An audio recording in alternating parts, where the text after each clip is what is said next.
America, the 1870s. 5 cases, 5 different places. The same question the law was never able to close. Life on Smutnose Island in the Isles of Shoals off the coast of New Hampshire was hard in the 1870s. The winter months were bitter cold, and the storms were unrelenting. Maren Hontvedt, her sister Karen Christensen, and their sister-in-law Anithi Christensen dreaded the loneliness of the island when the men of the house were away fishing. The night of March 6, 1873, with the men gone, the women prepared to spend the night alone in the cold house. Nothing could have prepared them for what came instead. In 1866, John and Maren Hontvedt had left hard times in Norway for the promise of America. They spent some time in Boston, but did not take to city life. As soon as they could afford it, the Hontvedts moved up the coast and bought a house on Smutnose Island, belonging to the state of Maine, though geographically closer to New Hampshire. John bought a fishing schooner and soon earned enough to send for his brother Matthew and Maren's sister Karen. Matthew was a great help on the boat, but John felt he needed another hand. In the spring of 1872, he offered a job to Louis Wagner, a Prussian immigrant, living in Portsmouth, New Hampshire, in exchange for room and board. Wagner was down on his luck, working when he could for local fishermen. Though the arrangement offered no wages, he welcomed the stability and the warmth of a household. He worked through the summer, though he was often laid up with rheumatism. That fall, more relatives arrived from Norway, Maren and Karen's brother, Even Christensen, and his new bride, Anithi. Wagner's arrangement with the Hontvedts ended soon after. On the morning of March 5, 1873, John, Matthew, and Even took the schooner to Portsmouth to collect a shipment of bait arriving from Boston. The shipment was delayed. They sent word back to Maren by another fishing boat that they would be staying in town that night. In Portsmouth, they ran into Louis Wagner and offered him work helping with the bait. He knew the shipment was late. He knew they would not be going home that night. When the bait finally arrived, Wagner could not be found. Around 8 o'clock that evening, a rowboat was stolen from Pickering Wharf in Portsmouth. The thief rowed for 5 hours through bitter March winds, across 10 miles of frigid open sea, from Portsmouth to Smutnose Island. He knew his way. He docked on the south side and walked directly through the snow to the only occupied house on the island. Karen had been working at a hotel on Appledore, another of the Isles of Shoals, but that night she was visiting her sister. Because of the cold and the loneliness of the house without the men, the 3 women had stayed close together downstairs. Maren and Anithi in the bedroom, Karen on a makeshift bed in the kitchen. The kitchen door creaked as the intruder opened it. The family dog, Ringe, barked and woke Karen. She assumed it was John returning from Portsmouth after all. The man was startled to find someone in the kitchen. He seized a chair and raised it over his head. Karen screamed. Still believing it was her brother-in-law, she cried out, "John scares me! John scares me!" He struck her with the chair. Still she called out, "John is killing me! John is killing me!" The screaming woke Maren. She opened the bedroom door and saw a dark figure standing over her sister. In the moment he paused, she dragged Karen inside and bolted the door. He pounded against it. Maren knew it would not hold. She persuaded Anithi that their only chance was to go through the bedroom window. Anithi climbed out but stopped only a few paces from the house. Frozen with terror, the intruder ran out, took the axe kept by the door for chopping ice, and ran toward her. Anithi recognized him. She cried out his name, "Louis!" and from the window Maren watched as a single blow brought her down. He ran back inside and resumed his assault on the bedroom door.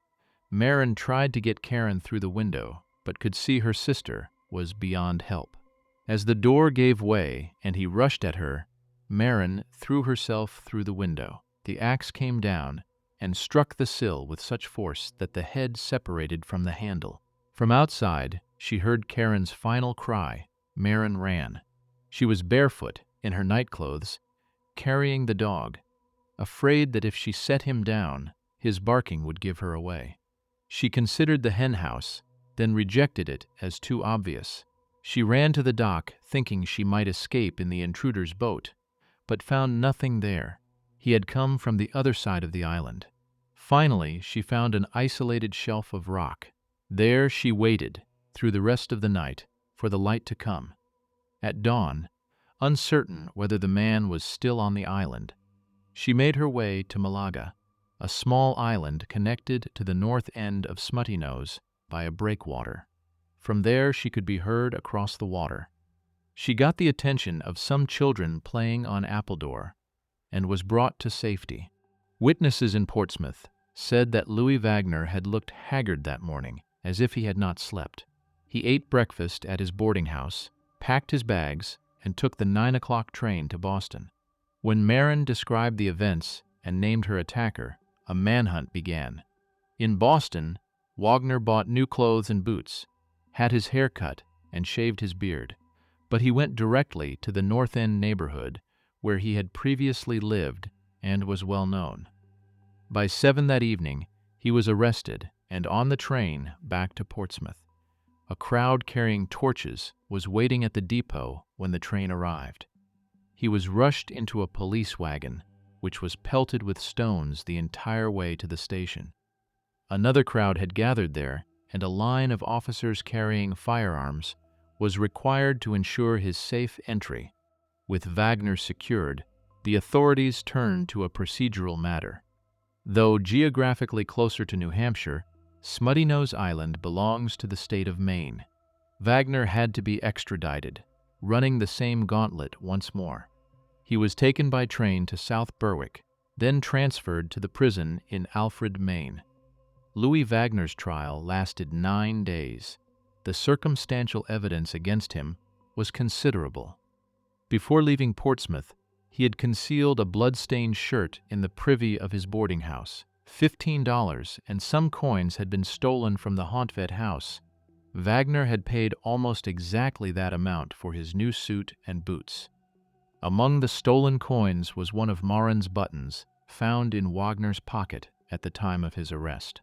Several witnesses testified that Wagner had said, in his lowest moments, that he would commit any act for money.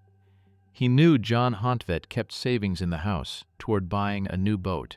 Marin Hontved's testimony was the center of the prosecution's case. She stated without hesitation that the man who had entered the house was Louis Wagner, and she recounted Anetha's last words, the name she had called out 3 times in recognition, without faltering. The most damaging testimony came from Wagner himself. He claimed he had spent the night baiting trawls for a fishing vessel.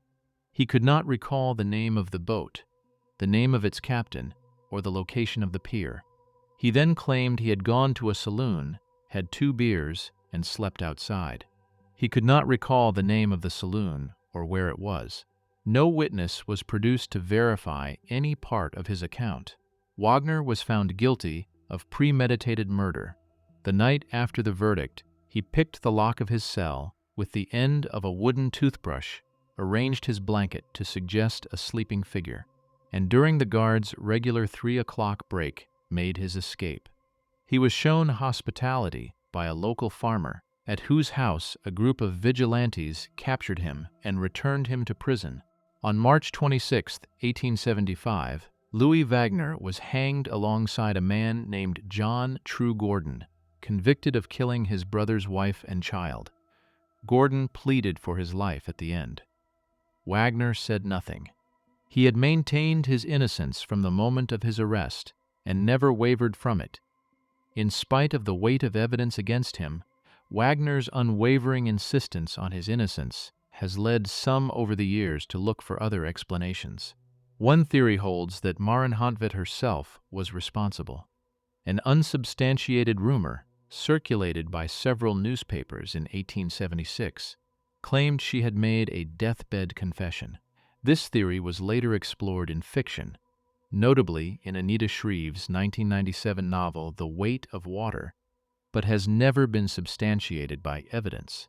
A second theory suggests John Hontvet may have been involved, noting that Karen called out his name as she was being struck.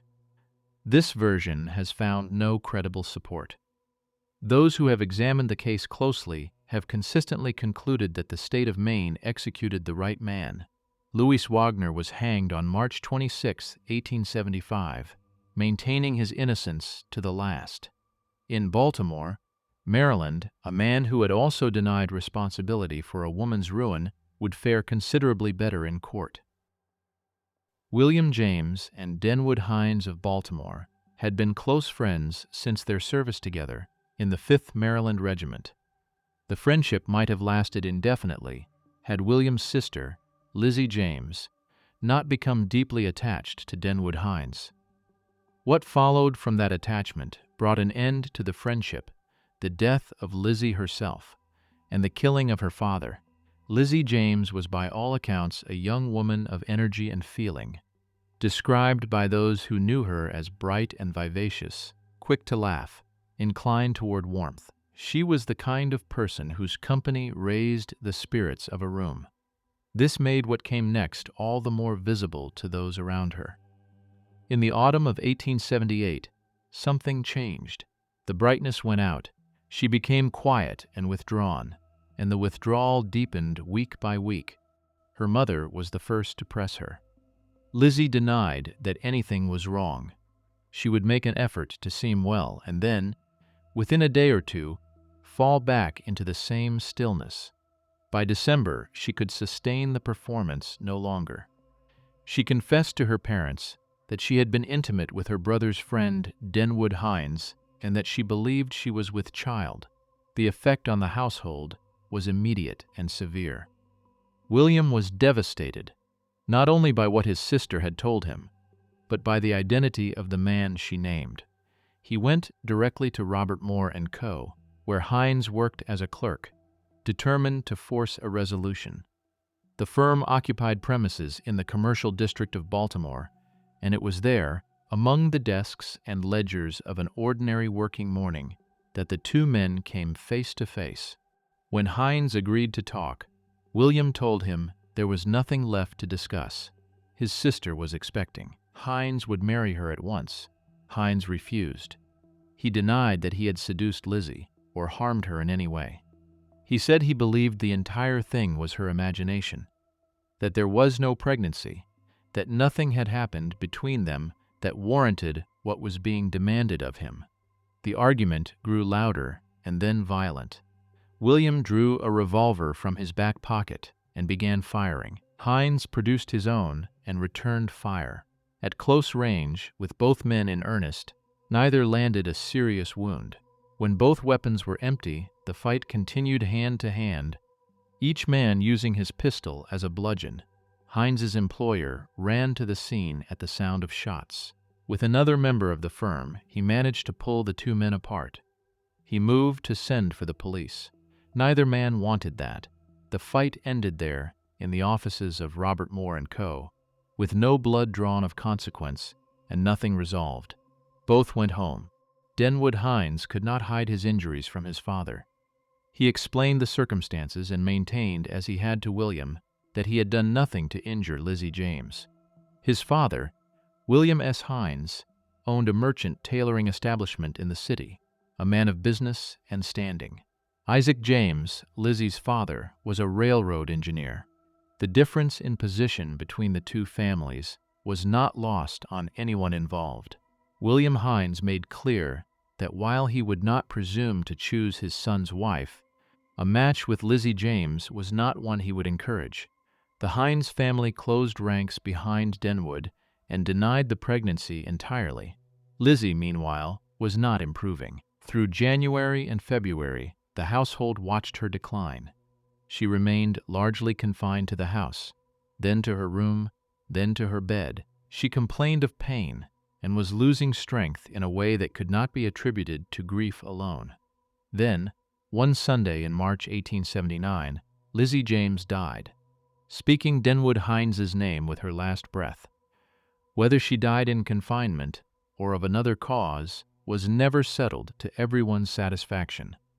One account stated that she passed shortly before the time at which she had expected to be brought to bed. Others were less precise, noting only that Miss James died, it was said, in childbed, without committing to the fact. The Hines family maintained throughout that Lizzie had died of natural causes entirely unrelated to any confinement.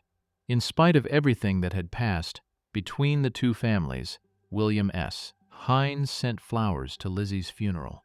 It was a civilized gesture, and Isaac James received it as such. He thanked Hines in person for the flowers.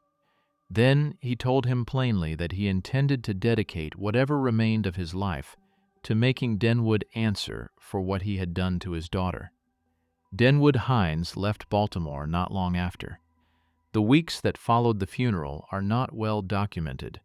What is known is that Isaac James had made a declaration and did not retract it.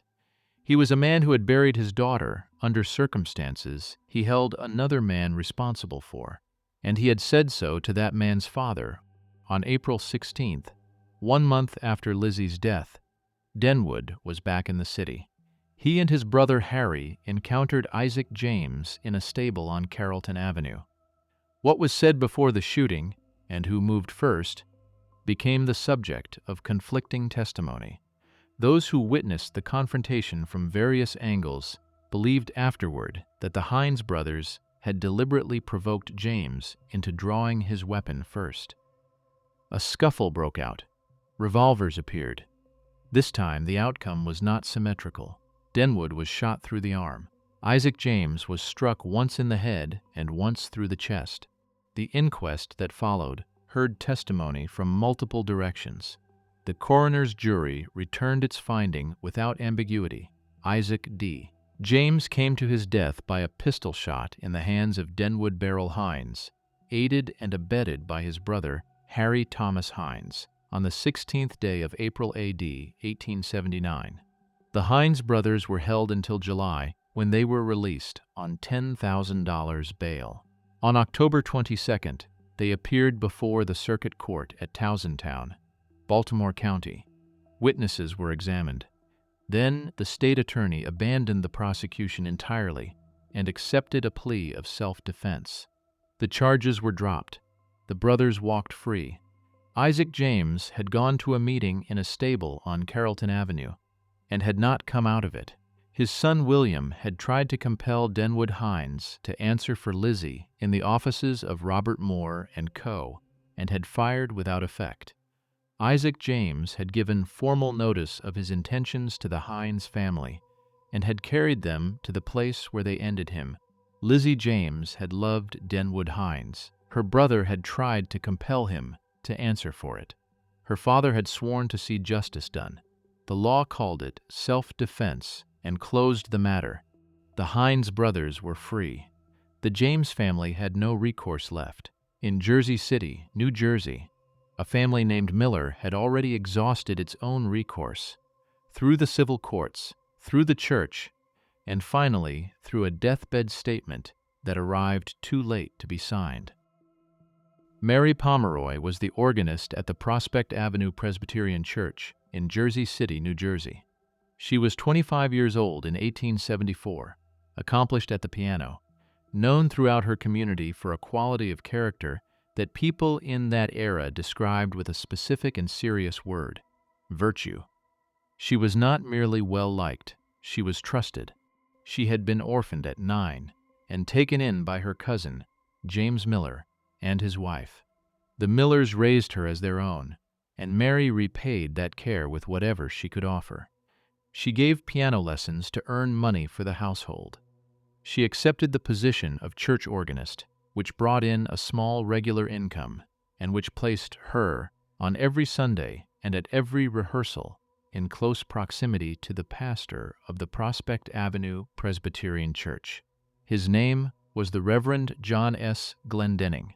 Glendenning was young for a pastor, educated, and comfortable in the presence of women. His position in the church put him above reproach, or was meant to. He began giving Mary gifts: a gold watch and chain, earrings, sleeve buttons, then a ring which Mary showed to her family and friends, and which everyone who saw it understood to be an engagement ring. He told her they would be married. She believed him entirely. What passed between them in the vestry, in the hours before and after services, in the private meetings that a pastor and a church musician have as a matter of professional routine, none of that was witnessed. What is documented is what followed. By the summer of 1874, Mary Pomeroy knew she was with child. She told no one at first. What the sources record is that she kept the secret through the spring and into early summer, and that by the time she told her family, it could not be concealed much longer. James Miller's response was immediate and furious. He chose a legal path and brought formal charges against Glendenning. Mary appeared before Justice of the Peace Thomas Aldridge and gave her sworn statement. She said she was with child. She said John S. Glendenning, minister of the Presbyterian Church, was the father. She said the child would otherwise be without provision. She signed the document on July 15, 1874. Glendenning was arrested on 3 counts, 1 for child support, 1 for seduction, and 1 for breach of promise of marriage. He denied everything. He had not seduced Mary Pomeroy. He was not the father of her child. He produced, as his strongest piece of evidence, a document signed by Mary herself, a document in which she acknowledged having been intimate with other men. He had obtained her signature on it before his arrest, and he now presented it as proof of her unreliability as a witness against him. After his arrest, the authorities brought Glendenning to Mary directly. What she said to him in that meeting has been preserved. She said, "Glenn, I have deceived you. It is yours." The legal proceedings moved forward. Mary took sick. She gave birth to a baby girl and named her Ella Stewart Glendenning, giving the child the name of the man who had denied fathering her. But she did not recover from the birth. The weeks that followed were weeks of increasing pain and diminishing strength, and by August it was clear to her doctor that she was dying. Justice Aldridge was sent for. He came to the Miller house to take Mary's statement officially. Mary was hesitant at first. She was afraid of what Glendenning might do with whatever she said. Then she gathered herself and spoke. Aldridge took down her words as she gave them. "I feel as though I have not long to live. There have been a great many things said about me. I now, in the sight of God, tell the truth that John S. Glendenning is the father of my child. He has denied it and still denies it. But he and no one else is the father of that child. He has said things against me. I was afraid of him, but now I am not. He may have papers, but that does not clear him." Aldridge had taken the statement down in pencil. He hurried back to his office to copy it properly in ink, then returned to the Miller house for Mary's signature. He was too late. She had died before he arrived. The statement existed, and Aldridge could attest to every word of it, but without her signature, it lacked the legal standing it would have needed. The charges against Glendenning were dropped. He was released. He nearly did not make it out of Jersey City. The crowd that had gathered outside the jail had its own view of what the evidence showed, and it did not require a signed document. He was escorted away under protection. Mary Pomeroy's funeral drew more people than any funeral the city had seen in recent memory. The Miller family requested that a Presbyterian minister preside. Every Presbyterian minister in Jersey City refused.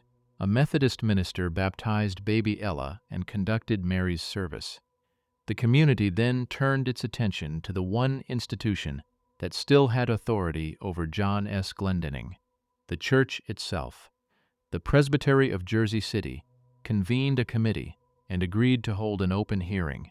Glendenning would face 4 charges: seduction and illicit intercourse with an unmarried woman, breach of promise of marriage, falsehood, and conduct unbecoming a minister.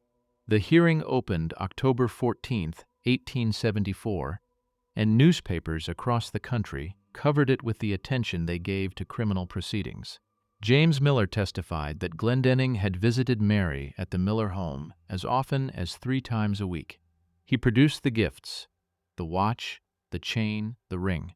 He also testified that Mary had told him that when she refused to sign a document declaring Glendenning not to be the father, Glendenning produced a pistol and held it to her head until she signed. The most striking testimony came from Mrs. Miller. After Mary's death, she had gone to New York to make arrangements for baby Ella. At the infant asylum on Clinton Place, a physician mentioned that a man matching Glendenning's description had come to the asylum 6 weeks earlier to make arrangements to admit a woman in confinement. Mrs. Miller returned a second time with a photograph. The matron of the institution, Mrs. Nellie Greystock, identified Glendenning as that man and testified to this at the trial. Glendenning's defense was that none of it had happened. Several witnesses supported his version. The only document formally admitted into evidence was a letter from Mary to her cousin, stating that Glendenning had never harmed her. Then, on the witness stand, Glendenning announced that he knew the name of the child's actual father but would not reveal it. The spectators erupted. A chant rose from the gallery. "Name! Name!" repeated until the chamber had to be cleared. He never gave the name. The proceedings ran for more than 6 weeks. On December 8th, the 21-member committee met to deliver its judgment. On each of the 4 charges, the majority voted not to sustain. Glendenning was found not guilty on all counts.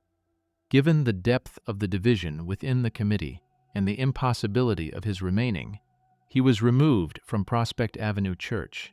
A newspaper in Jersey City wrote that Reverend Glendenning was as truly the cause of Mary Pomeroy's death as though he had shot her. It is not known what became of Ella Stewart Glendenning. John Glendenning was removed from his pulpit and left Jersey City. In the winter of 1877, Captain Luther Meservey left the village of Tennant's Harbor, Maine, and went to sea. His wife Sarah remained alone in their house, as she had done before. She was a private woman who kept to herself and did not take much part in the life of the small community around her. 40 families of fishermen, lobstermen, and sailors who knew each other's business. Some said Sarah actually preferred the house to herself when her husband was away. That preference for solitude, in the end, made it possible for her to disappear from public view for 5 weeks without anyone thinking to look for her. Sarah Meservey was last seen on December 22, 1877, walking home from the post office. A neighbor girl, Clara Wall, accompanied her a few steps before Sarah went inside. After that, nothing. It was not until January 29th, with the Meserveys' mail accumulating untouched at the post office, that community leaders decided to check on her. Captain Albion Meservey, a cousin of Luther's, went with 2 other men to the house. They got no answer at the door. Finding a window unlatched, they entered that way. The rooms were in disarray. Furniture had been overturned, drawers ransacked, mirrors broken. In a spare room on the first floor, they found Sarah Meservey's body, wrapped in a blanket. She had been killed with her own scarf, a white woolen scarf of the kind commonly called a cloud, drawn tightly around her neck. Her wrists had been bound behind her with fisherman's codline. She was fully clothed and still wearing her overcoat and rubbers, indicating that the attack had come immediately upon her entering the house. Among the ransacked rooms, the men found a message written on a piece of brown paper. One side read, "Monday Evan 24. The other side read, "Came as a wam she was out and I illegible till she came back. Not for money, but I killed her." The illegible word was believed to be weighted. At first, the people of Tennant's Harbor refused to believe that one of their own had done this. The memory was still fresh of the Smutnose murders 5 years earlier. 2 women killed by a man who had arrived by rowboat from the mainland, further down the Maine coast.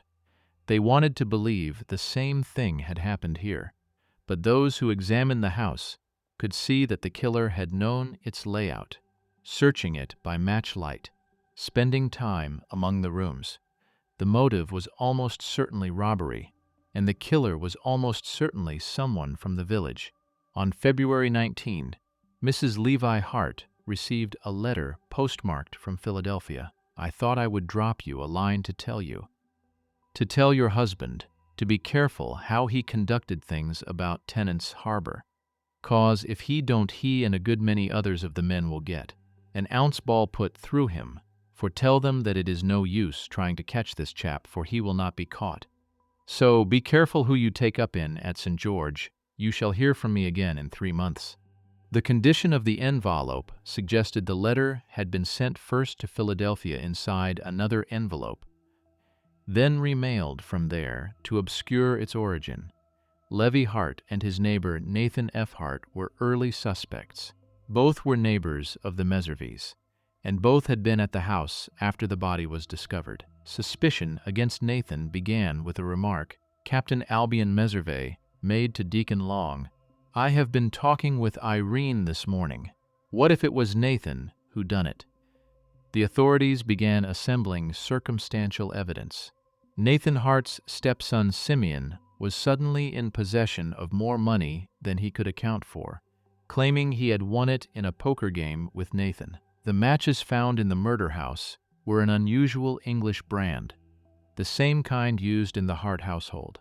Most significantly, a professor of penmanship living in Tenants Harbor, Alvin R. Dunton, was asked to compare the handwriting on both notes with a sample of Nathan Hart's writing, taken from a ship's log provided by Captain Albion Meservey. Dunton concluded that the same hand had written all of them. Nathan Hart was arrested. In May 1878, while Hart was still in prison, a third letter arrived in Tenants Harbor, postmarked Providence, Rhode Island, and addressed to a Mrs. Mahala Sweetland. The letter ran to several thousand words.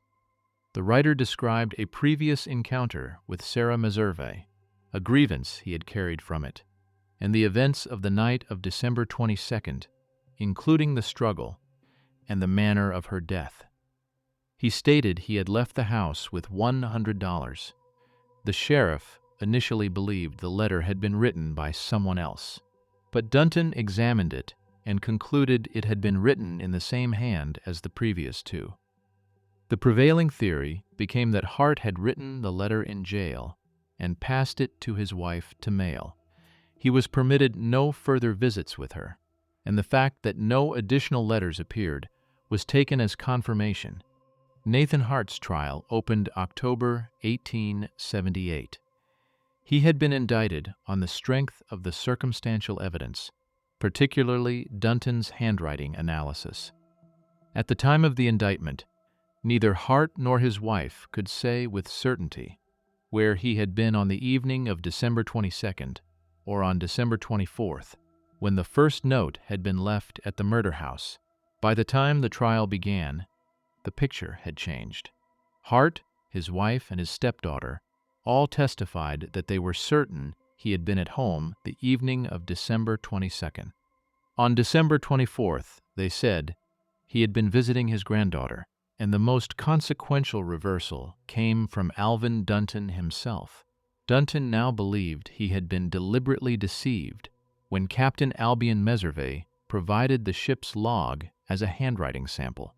On close examination, the log had been written by two different people. Only the first portion matched the murder notes. The second portion did not. He also found that the notes and the log did not match more recent samples of Hart's actual handwriting. Dunton concluded that the sample given to him had not been written by Nathan Hart. At the trial, he testified for the defense. In his closing argument, County Attorney Lindley M.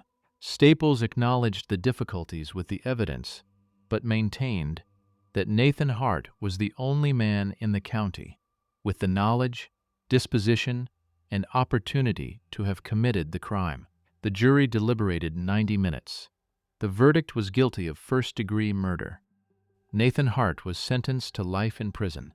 Maine had abolished capital punishment in the years following the execution of Louis Wagner for the Smutnose murders, and had not yet reinstated it.